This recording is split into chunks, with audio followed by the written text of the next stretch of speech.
সুপ্রিয় শিক্ষার্থী, আসসালামু আলাইকুম। আশা করছি সবাই ভালো আছো, নিরাপদে আছো। নতুন কারিকুলামের নবম শ্রেণীর ইংরেজি বিষয়ের আরো একটি ক্লাসে সবাইকে স্বাগত জানাচ্ছি। সাথে আছি আমি মোহাম্মদ আনোয়ার হোসেন।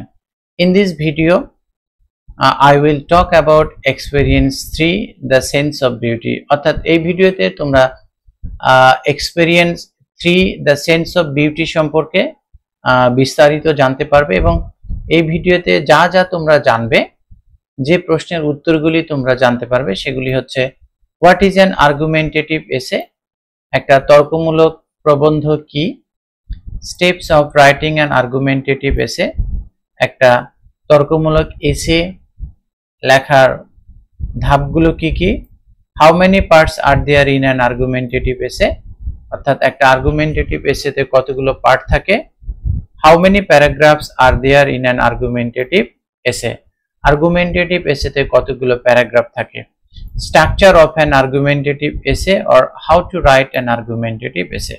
অর্থাৎ এই সকল প্রশ্নের উত্তর তোমরা আজকের এই ভিডিও থেকে পেয়ে যাবে। So dear learners, no more delay, let's begin our today's lesson। শুরুতেই আমি কথা বলবো what is an argumentative essay, অর্থাৎ আর্গুমেন্টেটিভ এসে বলতে আসলে কি বোঝায় সেটি নিয়ে। An argumentative essay is a genre of writing, লেখার একটি ধরন বা শাখা, in which you will argue for a reason or case, যেখানে তুমি কোনো একটা যুক্তি বা কোনো একটা কারণের জন্য তর্ক করবে, যুক্তি উপস্থাপন করবে। It requires you to investigate a topic or an issue from different angles to know about the strengths and weakness of that issue। এর জন্য তোমার দরকার হবে ওই বিষয় সম্পর্কে দুর্বল দিক এবং সবল দিক সম্পর্কে জানার জন্য বিভিন্ন কোণ থেকে বা বিভিন্ন দৃষ্টিকোণ থেকে ওই বিষয়টাকে বা টপিকটাকে তন্ন তন্ন করে খোঁজ করা বা ইনভেস্টিগেট করা, গভীরে যাওয়া। And based on the strengths and weakness of the issue, এবং এই বিষয়ের সবল এবং দুর্বল দিকগুলোর উপর নির্ভর করে you have to take a position on it, তোমাকে এর যে কোনো একটা অবস্থানে তোমাকে যেতে হবে বা অবস্থান নিতে হবে। In an argumentative essay, you either argue in favor or against an issue। তুমি কি করো, একটা যুক্তিমূলক তর্কমূলক প্রবন্ধে তোমাকে হয় একটা বিষয়ের পক্ষে যুক্তি দেখাতে হবে, নয়তো বিপক্ষে যুক্তি দেখাতে হবে। An argumentative essay aims to convince the readers to agree with your point of view। একটা argumentative essay লক্ষ্য হচ্ছে তোমার মতামতের সঙ্গে রাজি করার জন্য পাঠকদেরকে বোঝানো। An argumentative essay demands logical explanations of your position rather than your thoughts and feelings about it। অর্থাৎ কোনো একটি টপিক সম্পর্কে তোমার চিন্তা এবং অনুভূতির চেয়ে তোমার অবস্থানের যৌক্তিক ব্যাখ্যাটাই বেশি গুরুত্বপূর্ণ একটা argumentative এসেতে।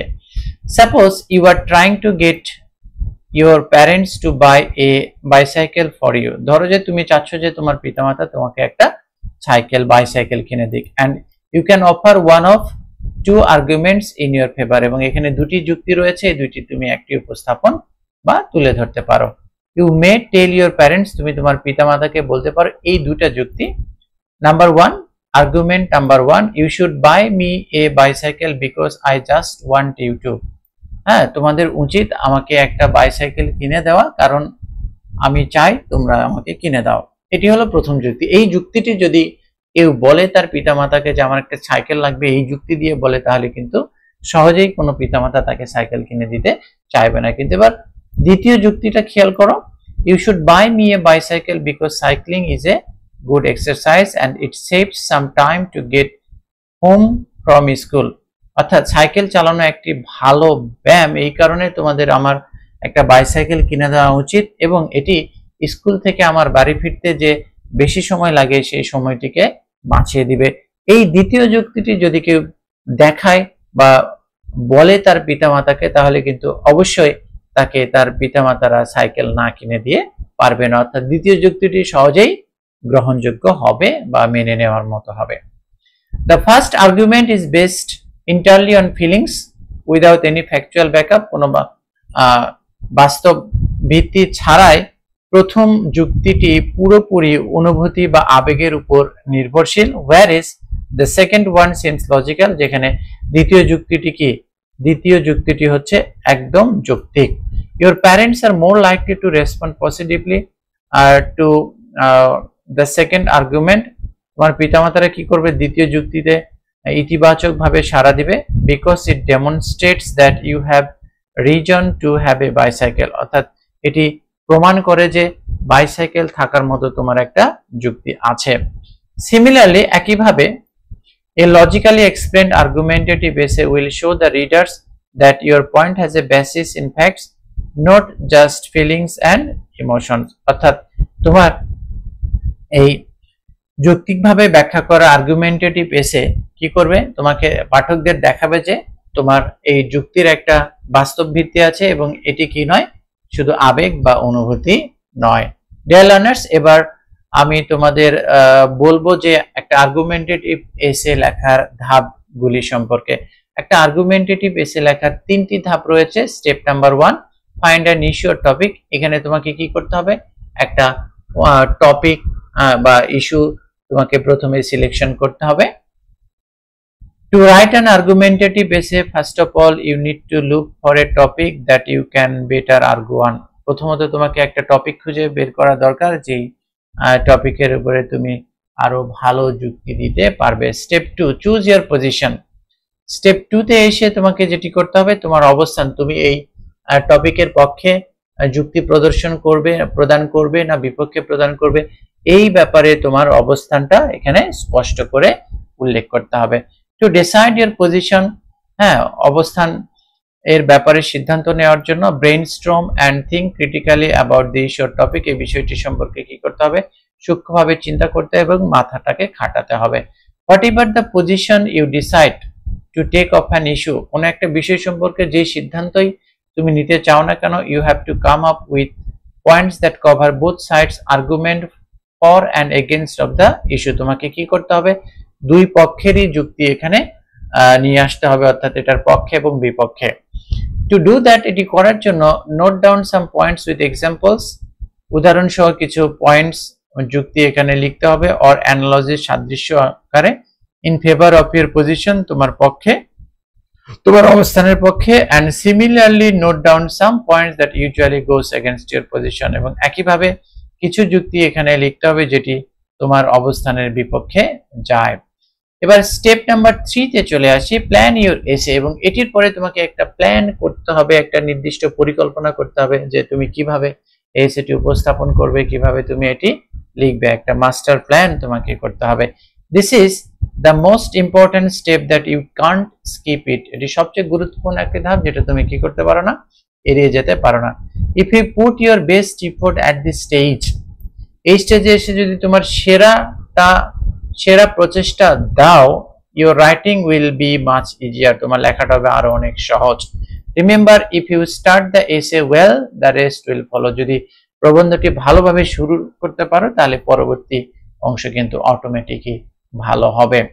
Here we are following a common method for writing an argumentative essay, একটা আর্গুমেন্টেটিভ এসে লেখার আমরা সাধারণ যে পদ্ধতি, সবচেয়ে জনপ্রিয় যে পদ্ধতি, সেটি অনুসরণ করছি।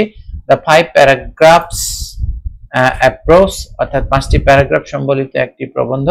This is however by no means the only formula for writing such essays, অর্থাৎ এরকম প্রবন্ধ লেখার এটি একমাত্র পদ্ধতি নয়, এটা ছাড়াও আরো নানান রকম পদ্ধতি রয়েছে, সেগুলো কিন্তু তোমরা অনুসরণ করে একটা আর্গুমেন্টেটিভ এসে লিখতে পারো।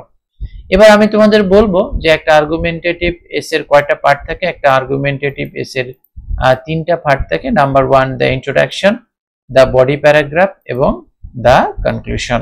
এবার আমি কথা বলবো paragraphs of an argumentative essay, অর্থাৎ একটা আর্গুমেন্টেটিভ এসে প্যারাগ্রাফ সংখ্যা কত হতে পারে। একটা আর্গুমেন্টেটিভ এসের প্যারাগ্রাফ সংখ্যা হয়ে থাকে 5টি, and they are the introduction সূচনা, the body paragraph 1, the body paragraph 2, the body paragraph 3, আর সবশেষে হচ্ছে কনক্লুশন। এবার আমি তোমাদের বলবো যে একটা আর্গুমেন্টেটিভ এসে কিভাবে লিখতে হয়, অর্থাৎ how you will write an argumentative essay or the structure of an argumentative essay, অর্থাৎ একটা আর্গুমেন্টেটিভ এসে আমরা কিভাবে ধারাবাহিকভাবে একের পর এক অনুসরণ করে লিখবো।